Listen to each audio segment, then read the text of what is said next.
Is a trade for Carlos Correa feasible, or even does it make sense for the Boston Red Sox? More on today's Locked On Red Sox.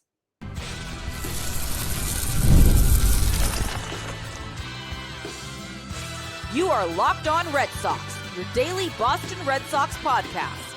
Part of the Locked On Podcast Network, your team every day.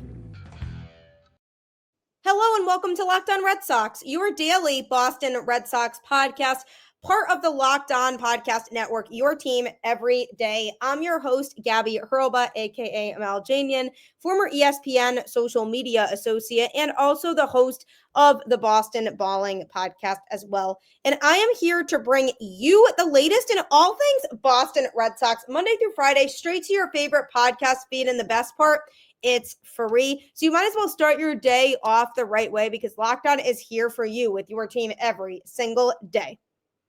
Today's episode is brought to you by FanDuel. The NFL playoffs are almost here, but it's not too late to get in on the regular season action with FanDuel. Because right now, new customers can finish the season strong with $250 in bonus bets if your first $5 bet wins. Visit FanDuel.com to get started. Happy Friday. Welcome to the show. I know it was a short week because of the New Year's holiday, but I hope everyone is having a great start to 2025 so far, which is crazy to think that it's 2025 already. 5 years almost since the COVID-19 pandemic started. Halfway through the 2020s, which is crazy. Time really does fly, but I hope you have those New Year's resolutions ready to go and that you're going to start doing those things that you feel would improve your life and make you feel more fulfilled this upcoming year. And in honor of it being the new year, I have some New Year's resolutions for the Red Sox, so I'm going to be giving those a little bit later on today's show, as well as talking about some early spring training headlines, things to look out for with this team as we enter into spring training. But one of those headlines could end up being a potential right-handed bat that the Red Sox acquire. It's pretty apparent that they need a right-handed power bat in the lineup to really round it out going into the season. But the question is going to be, who will that be? Alex Bregman is still available on the free agent market and is, as of right now, the best free agent still available.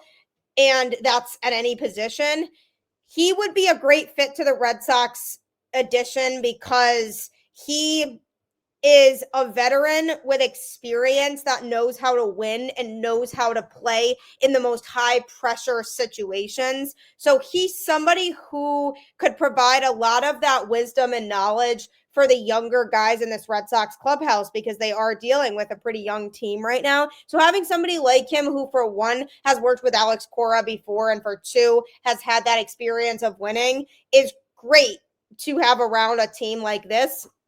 However, he is asking for quite a few years of his next contract. It's being anticipated that he'll probably end up getting 6 or 7 years. The Red Sox don't seem very interested in committing to that many years of him. I do think they would be willing to go 5 years, but that would be, to me, likely the max for the Red Sox. I don't think they would commit to more than that.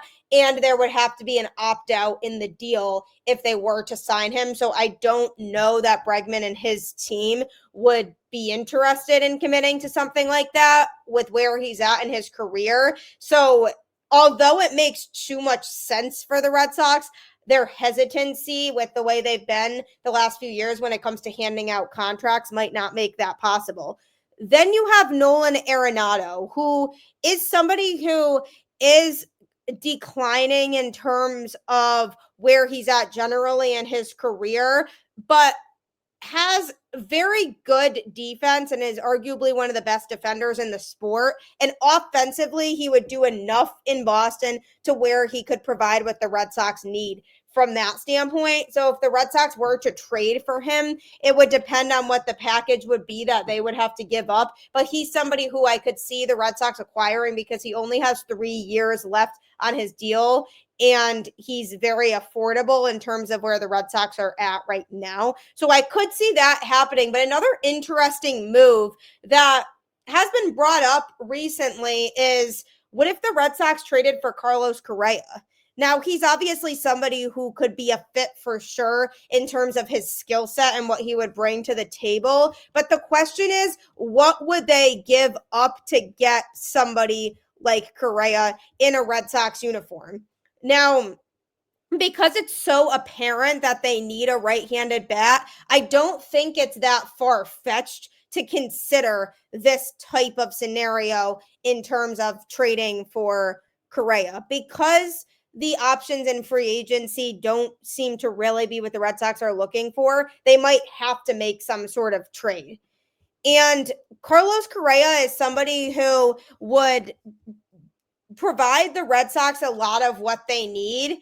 And if they were to give the Twins Willie or Abreu in return and maybe throw in a lower end prospect also, that could benefit both teams. Because for the Red Sox, they would get the right-handed bat that they need. Last season, Correa hit .310 with a .388 on base percentage, .517 slugging, and .905 OPS with 20 doubles and 14 home runs. He also brings stellar defense to the team, which is something that they definitely need after the struggles of the defense this past season. But since he plays shortstop, it would require Trevor Story to move back to second base. And then it would pose a question of, okay, so what do we do with guys like Christian Campbell or Vaughn Grissom? And they would have to figure out something with that. But there is no doubt that Carlos Correa would address a lot of the Red Sox needs.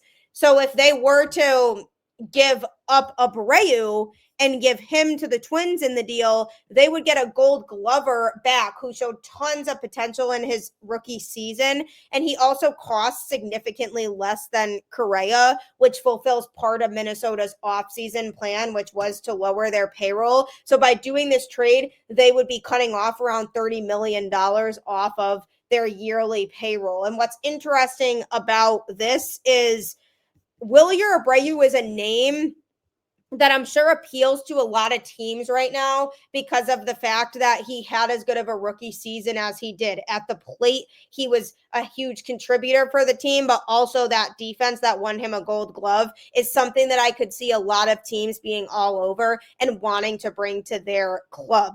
So for the Twins, if they hear the name Willie Abreu, they would probably be inclined to at least listen to a trade offer. I would feel like the Red Sox might have to include another name in there, but not one of their top prospects or anything like that. Maybe a lower end prospect who the Twins can develop in their system. And for them, they're getting a nice young player who they can have in their outfield for a long time. So for the Twins, it could really be a good fit. And for the Red Sox, it kind of goes without saying that Correa, again, another veteran with experience who is athletic and is very diverse in terms of his ability to hit home runs, but also his ability to make contact and hit for contact.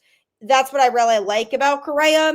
And he has shown the ability to make seamless transitions from place to place, because some players have trouble making that transition when they go from one team to another. But for him, he has always seemed to be able to make that type of transition no problem. So I'd be excited to see how he would slot in to Boston if he were to come here, and he could be a huge boost to the lineup because of the fact that he put up the numbers that he did in 2024.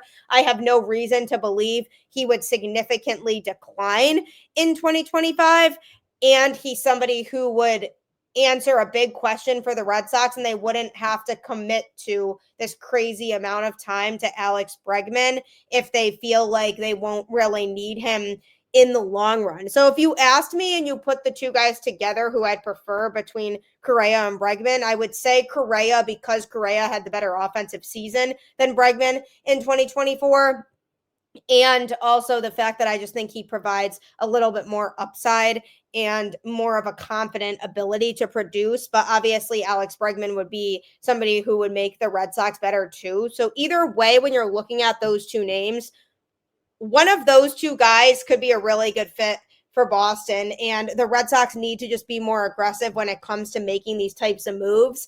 And I don't really see either the Red Sox or Twins saying no to this type of trade, because Wilyer Abreu is somebody who I've mentioned for a lot of this offseason should be moved anyway because of the surplus of outfielders that the Red Sox have. And especially if they do bring in an infielder, it kind of limits the need for them to have Christian Campbell play in the infield when he eventually comes up, which then makes you wonder if they would just move him to the outfield because he is flexible and can play either. So if he were to play in the outfield, then you have another outfielder to go along with Jarren Duran, Sadam Rafaela, and then Roman Anthony eventually when he comes up. So that would kind of be your mix of outfielders there that you're working with primarily. So then having Wilyer Abreu also, it would be tough to figure out where to play everybody. So this trade could benefit both sides. Do I think it will happen? I would love to see it, but realistically not. I just don't know that the Red Sox would make that kind of move. However, it does make a lot of sense for both sides because of the fact that Abreu is young and the Twins could really use somebody like that and cut down on their payroll. And for the Red Sox, Correa would slot into the lineup and be a really strong addition. So we'll see if that happens. Could be a possibility, at least something to consider for Boston. But either way, they do need that right-handed bat before spring training. And coming up, what are my New Year's resolutions for the Red Sox? The list is pretty plentiful, so I'm going to be discussing that next. The NFL playoffs are almost here, but it's not too late to get in on the regular season action with FanDuel, America's #1 sportsbook. Because right now, new customers can finish the season strong with $250 in bonus bets if your first $5 bet wins. FanDuel has so many ways for you to pick up a W. I love betting on which players will score a touchdown and how many points each team will score. It's so thrilling and fun. Just visit FanDuel.com to join today. That's FanDuel.com for your chance at $250 in bonus bets. Make every moment more with FanDuel, an official sportsbook partner of the NFL. FanDuel is a great way to win lots of money very quickly. And I am telling you, if you download the app and start making these bets, you will not go back because it's too good to be true if you see how much money you could actually make. So I highly encourage you to check out the FanDuel app and start betting on all of your favorite sports. In talking about the Boston Red Sox offseason and how this team is shaping up to look, it's exciting to think about the future and about the potential that this Red Sox team has. And with that potential comes responsibility and making the team better and actively looking for ways to improve it. And one of those ways they need to improve it is to get a right-handed bat, like I discussed in the previous segment about Carlos Correa and the potential of him coming to Boston. But what are my New Year's resolutions for the Red Sox? Things that they could do to make their lives better. The biggest, most obvious New Year's resolution for me is spend money. Do not be afraid to give out contracts to guys who are worth it. Because honestly, they're at the point now where they more than can afford people. It's not an issue of not having the money. It's more an issue of the Red Sox being hesitant to hand out these big contracts to guys. And I agree with that in some ways, especially from a pitching standpoint, that it's hard to gamble on longer term contracts with pitchers. But if there's a position player that's a great fit, why be hesitant to give them a longer term deal if they can make the Red Sox better? So spend money, to me, is a New Year's resolution that the Red Sox should be also telling themselves. Do not be so constricted when it comes to offering money to players. Go out there and be aggressive on the free agent market and bring the players to Boston who could make your team better. I feel like they still are in the mode of shying away from players and not being willing to spend a whole lot of money, and that's definitely disappointing. So I'd like to see them go and be a little bit more aggressive in that regard.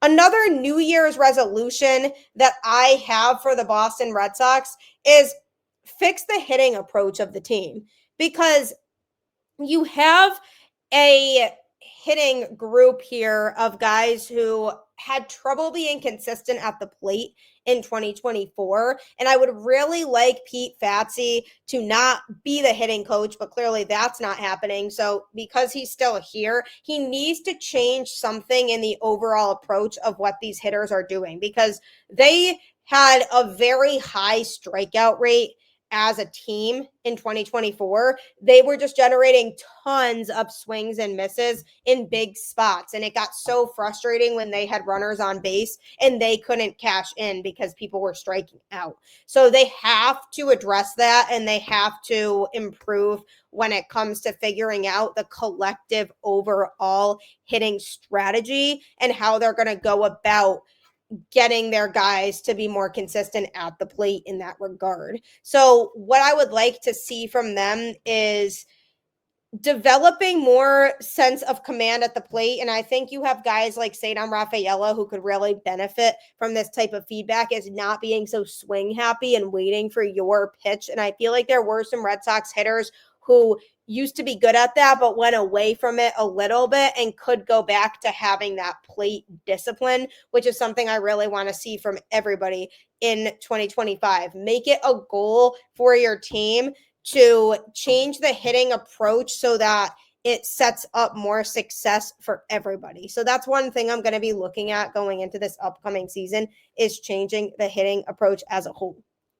New Year's resolution, which, in case you are unfamiliar with specifically what a New Year's resolution is, it's basically something that you're going to commit to for the upcoming year to help make your life better. Like a big one is, a lot of people say, I'm going to start working out in the new year. And so then they start going to the gym more, and that's something that they make it their mission to do. So what are things that the Red Sox should be doing in order to feel like they are maximizing the team that they have in front of them on the roster?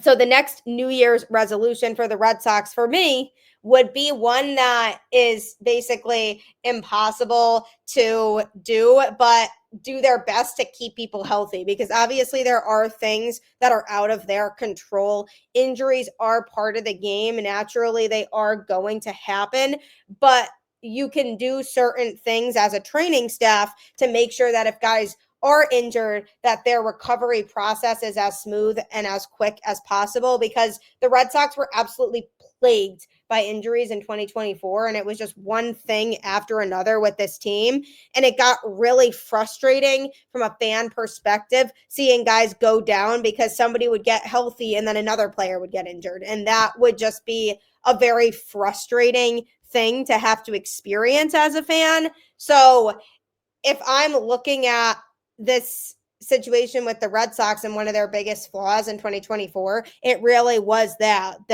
they had all these injuries and they never really had a fully healthy roster. So I definitely would like to see them be a little bit more proactive when it comes to the injuries and how they're going to handle them. So that way then guys can stay healthier and be able to prolong their time on the field. Another big New Year's resolution for me for the Boston Red Sox is, don't put guys in spots where they're not meant to be.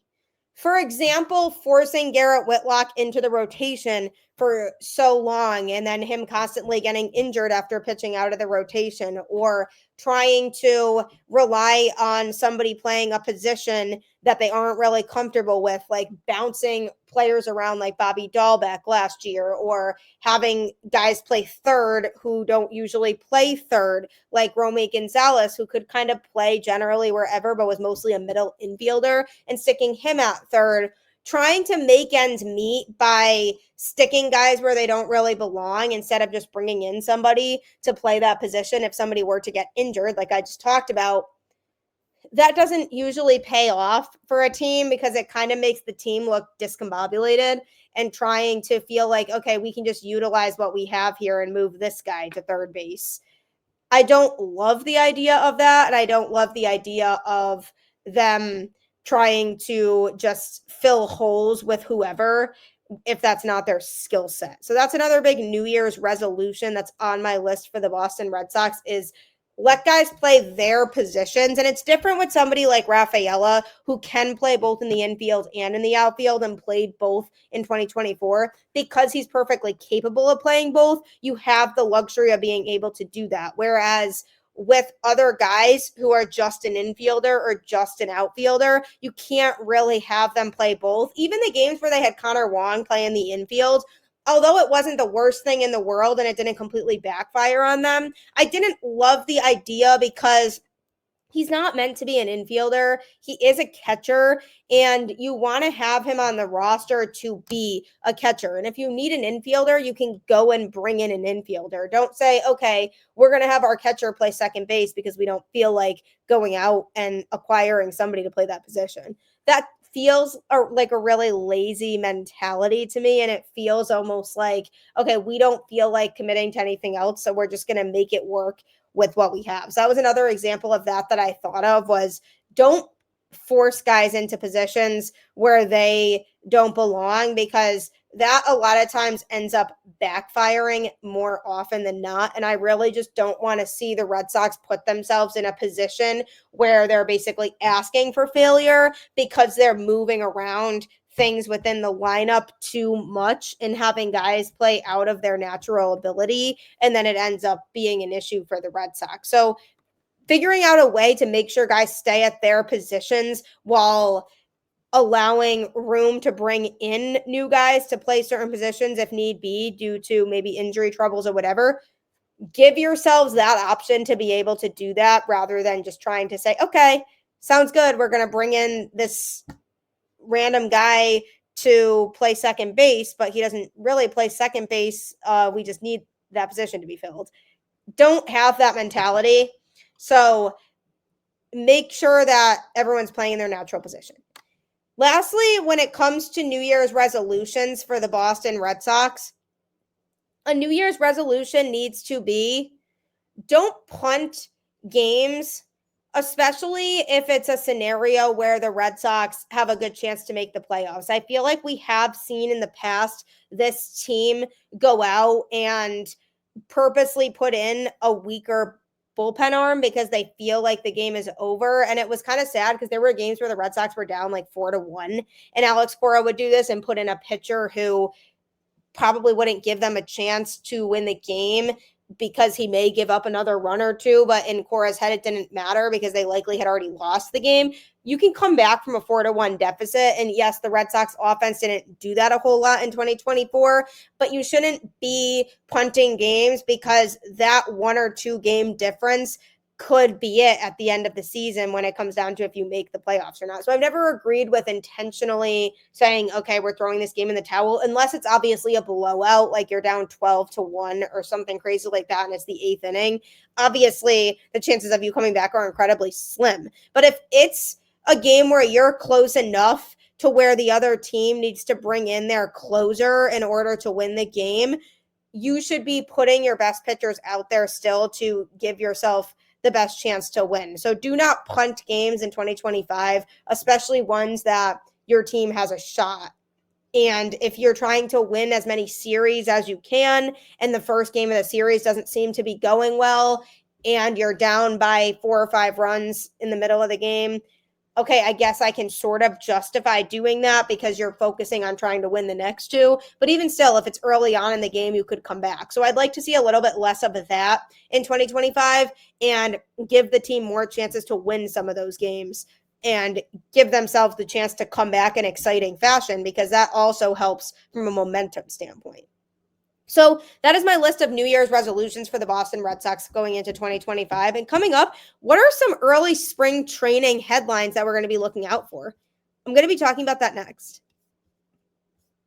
I love going to live events, whether it's sports, music, theater, or comedy. One of my favorite memories was attending a concert last year. The energy and excitement were unforgettable. Now, Game Time has made it even easier to get tickets for your favorite events with their new feature, Game Time Picks. This feature filters out the fluff to show you only incredible deals on great seats, so you don't have to waste time searching through thousands of tickets. Recently, I was looking for tickets to an upcoming concert that's a country artist that my friends and I love, using the Game Time app. With Game Time picks, I found amazing deals and could even see the view from my seat before buying. The Super Deal was particularly impressive, offering great seats at unbeatable prices. Plus, the app's all-in pricing shows the total cost up front with no surprise fees at checkout. Take the guesswork out of buying tickets with Game Time. Download the Game Time app, create an account, and use code LOCKEDONMLB for $20 off your first purchase. Terms apply. Again, create an account and redeem code LOCKEDONMLB for $20 off. Download Game Time today. What time is it? Game Time. Game Time absolutely has you covered for all of your ticketing needs. And the best part, it's cheaper than other ticketing vendors. So I highly recommend you checking it out. In looking ahead to the 2025 season for the Boston Red Sox, what are some early headlines that we could see going into spring training being talked about? Because there could be a lot of different storylines surrounding this Red Sox team, but one of the biggest headlines I could see is Garrett Crochet in his first spring training with the Red Sox. Is he an ace? That to me is going to be one of the biggest spring training headlines is what does Garrett Crochet have to bring to Boston? Because that's been a big topic of conversation ever since the Red Sox traded for him is what exactly is he going to bring to the table for the Boston Red Sox? And is he an ace caliber starter or can he at least be an ace caliber starter very early on in his time in Boston? So I'm looking at that and saying, okay, what does Garrett Crochet have? And let's see during spring training how he performs, because not everybody performs as well during spring training because they're rusty and they're trying to get back into it. So if he doesn't perform up to a level that you would want to see from him during spring training, I would encourage you to give him a little bit more time. But that's definitely going to be one of the biggest headlines for the Red Sox is what are they getting with Garrett Crochet? Along those same lines, what are they getting out of Walker Buehler is going to be another big headline. Is he going to be able to have a bounce back year this year overall? Because he shoved in the postseason and pitched really well this past year, but his regular season, not so great. So can he have a bounce back year where he's more consistent all season long so the Red Sox feel comfortable throwing him in there for games? And can he be a reliable number 3 starter for this Red Sox team? So that's going to be another thing going into spring training is can Walker Buehler stay healthy? What is he looking like? Because that's going to be important to see after the World Series and taking a little bit of time off and now getting his arm back into form to report for spring training because pitchers and catchers report pretty soon. Is he in a condition to where he'll be able to perform at a high level? And the same could go for Lucas Giolito, another big headline. What does Lucas Giolito have? Because nobody's seen him pitch in a while. He's been away from the game for a bit. So when looking at him and what he could provide, is he going to be a really solid starter for this Boston Red Sox team? Or is he going to be more somebody who struggles a bit because he has to find his footing after coming back from being injured and missing the entirety of last year? So that's another big storyline for me, I think, going into spring training when it comes to early spring training headlines. Another one that I'm looking at is Jarren Duran bound for superstar year. I could totally see that being exactly word for word a headline, something along those lines, because he was so dominant in 2024 and just his versatility and skill set alone is going to bring him a lot of success this upcoming season. And I could totally see him just continuing to improve from what we saw from him last year, and he just continues to grow into one of the best leadoff hitters in the sport. And with his speed, with his ability to play good defense, and with his ability to hit to all different parts of Fenway Park, I could totally see that headline reading something along the lines of bound for a superstar year. I'm so excited to see what Jarren Duran can do going into 2025 because he's one of those players that I really enjoyed watching all of last year and was one of the most fun players in the sport to watch, arguably. So that's another headline that I'm looking at too, as well as what help is Rafael Devers getting? If they come in and sign a big right-handed bat, that would be somebody that they see helping Devers and complimenting him in the lineup. But what if they don't? What if they go into spring training with the lineup as is? One of the biggest headlines would be help for Devers, ? Because who is going to support him in the lineup if they don't go and get a big right-handed bat? So that's another thing that I'm going to be looking at is the pressure is on the Red Sox to get a right-handed bat, couple somebody with Devers who could be a force in the lineup with him. And the Red Sox are going to be saying, this lineup has potential if they don't go out and get another right-handed bat, but we know that fans would be disappointed if the lineup is as is now, because I don't think people fully trust that they can perform to a max potential, especially because we don't really know what some of these guys are going to look like heading into this upcoming season. And lastly, when it comes to early spring training headlines for the Red Sox, I could see a lot of those having to do with prospects. Guys like Roman Anthony, Christian Campbell, Marcelo Meyer, the best prospects in the Red Sox system. I could see them being really heavily highlighted during spring training because of the fact that they are getting closer to the majors and they are the future of the Boston Red Sox organization. So people are going to want to pay attention to them and how they're performing and what they're doing in spring training, because they know, okay, we need these boys to perform well so that when they get called up, they'll be able to contribute at a really high level for this Boston Red Sox team. So I wouldn't be surprised if a lot of the headlines surrounding the Red Sox have to do with those three players that I just named to get fans excited for the future and what that group has to offer moving forward when they get called up. So those are some of several spring training headlines that I could see coming out of it. If they sign a big right-handed bat or trade for one, you can add that into the mix of big headlines. But those are the biggest things that I'm looking at. And a lot of that does involve the pitching because of the fact that the Red Sox have needed pitching for a few years now, and now they finally got some to improve the team. So we'll have to see how they utilize the rest of the offseason. But thank you for tuning in to Locked On Red Sox and making it your first listen today. You can next check out Locked On MLB with host Paul Sullivan, aka Sully, where he'll keep you up to date on all things going on across Major League Baseball. Great way to stay in tune with the moves other teams are making as well. So you can find his show on YouTube or wherever you get your podcasts. Make sure you subscribe right after this. As always, keep the faith, go Red Sox, and I will catch you on the flip side.